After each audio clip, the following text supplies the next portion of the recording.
नमस्कार, आपण शेतकरी चॅनलमध्ये आपण सर्वांचं स्वागत आहे आणि आजचा आपला व्हिडिओ आहे PM किसान योजना आणि नमो शेतकरी योजनेबद्दल। तर PM किसान योजनेचा 17वा हप्ता आणि नमो शेतकरी योजनेचा 4था हप्ता कधी मिळणार त्याबद्दल आपला व्हिडिओ आहे।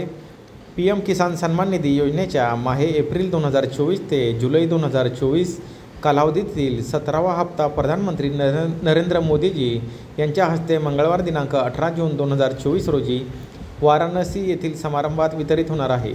PM किसान योजनेअंतर्गत 2000 रुपये पात्र शेतकरी बांधवांच्या कुटुंबाच्या आधार संलग्न बँक खात्यात थेट जमा करण्यात येईल। तर 17वा हप्ता 18 जून रोजी आपल्या खात्यात येणार आहे आणि नमो शेतकरी योजनेचाही हप्ता आला तर त्याच दिवशी येऊ शकतो, त्याबद्दल अजून अपडेट आलेली नाही, परंतु आला तर दोन्ही हप्ते आपल्याला एकत्र येतील। त्याबद्दल जशी अपडेट येईल त्याबद्दल आपला पुढील व्हिडिओ नक्कीच येईल। धन्यवाद।